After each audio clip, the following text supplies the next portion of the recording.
There's a new way of demonstrating loyalty to Donald Trump and his Republican Party, claiming that the president could not only survive an impeachment effort, but that it would guarantee his victory in 2020.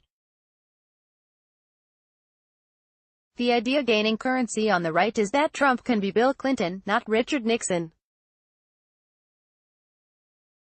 It depends on a delicate political calculation, that a Republican-held Senate would never follow a Democratic House and vote to remove Trump, and that voters tired of the long-running Russia scandal will, as they did in the late 1990s with Clinton's Monica Lewinsky scandal, want to move on. Story continued below. The notion has surfaced spontaneously among a diverse set of conservatives, including politicians with Trump's ear and young ultra-loyalists of the president whose institutional knowledge of the GOP begins with its new standard-bearer. There are also the diehards who aren't afraid to align themselves with pro-Trump positions even before the president has warmed to them himself. In interviews, more than a dozen Republican politicians, activists and consultants, including some current and former Trump campaign aides with direct lines to the president, said they are increasingly convinced a Democratic House victory in the midterms and subsequent impeachment push would backfire and ultimately help the president in 2020. If they take the House, he wins big, Barry Bennett, a former senior advisor to the Trump campaign, told Politico. The market always overcorrects. By signing up you agree to receive email newsletters or alerts from Politico. You can unsubscribe at any time. While Trump supporters around Washington acknowledge that the idea is merely in the conversation stage, and stress it's too early for contingency plans, particularly any involving the president, some have come to see losing the House as inevitable, and they want to see the president spend his time campaigning hard to keep the Senate. Proponents of the go-for-broke scenario argue that Trump's at his best when his back is against the wall, and that a move to impeach would both rally the base and make the president sympathetic to moderate voters. Some scoff at the notion that there's anything for Trump to fear from Democratic investigators on Capitol Hill, especially given the threat he is already facing from special counsel Robert Mueller, and suggested that the House doesn't matter as long as Republicans retain the Senate.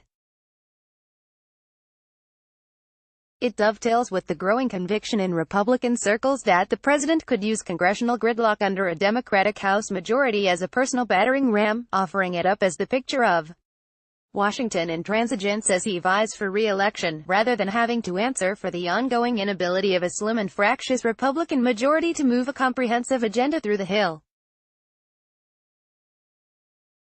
There's no sign that Trump buys into this view. He spent part of his vacation week in Bedminster, New Jersey, earlier this month plotting out a strategy of stumping and fundraising for Republican candidates ahead of the midterms in hopes of keeping Republican control of the House, but it's increasingly fashionable among younger, anti-establishment Republicans and pro-Trump members of Congress. Well-respected thinkers believe that the more extreme the Democrats go, the more middle-of-the-road voters will gravitate to Trump, argued one prominent conservative and Trump supporter who spoke with Politico on the condition of anonymity to share candid conversations with contemporaries. The lose-to-win view found an establishment voice with the editorial board of The Wall Street Journal, which has been intensely loyal to Trump, suggesting he might not mind a Speaker Nancy Pelosi as a political foil for 2020. Some also perceive that view as the way to draw the strongest contrast between Republicans and Democrats by exposing what they call the excesses of liberalism, led by Pelosi, Rep. Maxine Waters of California and incoming progressive superstar Alexandria Ocasio-Cortez. The meltdown in that party will be fantastic to watch, is how one Republican analyst put it. Asked if they worried impeachment would hurt Trump, the Republican balked, noting the president's record of vanquishing skeptical oddsmakers, and said, "Of course not." Trump's own midterm calculations, campaign aides and close supporters say, or base the belief that the specter of impeachment, not actual impeachment proceedings, will help him rally his base to match anti-Trump enthusiasm. Leading Democrats appear in agreement with Trump, with Pelosi swatting away attempts by some, including billionaire activist Tom Steyer, to make it a core plank for the party. Former Virginia Gov. Terry McAuliffe, a close friend of the Clintons, has also tried to push ahead, saying on Sunday that Congress should consider impeaching Trump, citing his disastrous news conference with Russian President Vladimir Putin in Helsinki. Trump is backing an array of Republicans, not just those who have been loyal to him. He's following up on his recent swing through Ohio on behalf of Troy Balderson, who successfully kept the district of outgoing Rep. Pat Tiberi in the GOP column in a special election, by hitting the campaign trail for House and Senate Republicans at a far more aggressive pace than his predecessors did for their candidates Barack Obama and George W. Bush. But while Trump has spent weeks promising a red wave in November, the reality may wind up favoring those who are preparing for what happens if he loses the House and gets stuck dealing with impeachment. It's not crazy, an outside Trump advisor said of the scenario of Trump benefiting from impeachment proceedings. If you're looking at the politics of it, it's not a terrible thing for 2020. There are comparisons to 1998, when Bill Clinton got more popular after the House voted to impeach him, and Republicans saw their unfavorable ratings go up. Democrats had a strong midterm showing, picking up 5 House seats, and fighting to a draw in the Senate.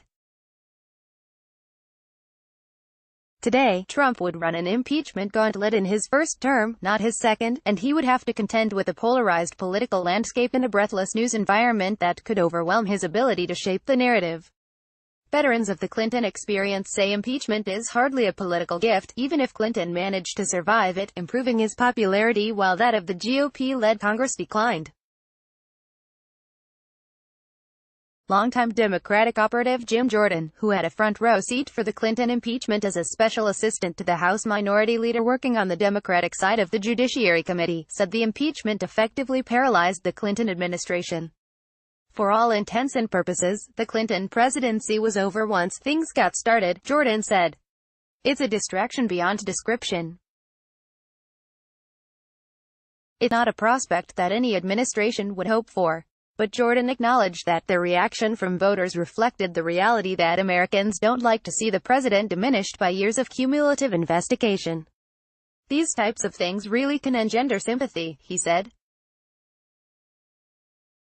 Several in Trump's inner circle of White House advisors and outside allies acknowledged entertaining debates about the possibility, but all of them told Politico they remain overwhelmingly convinced the president would fare better under a GOP Congress.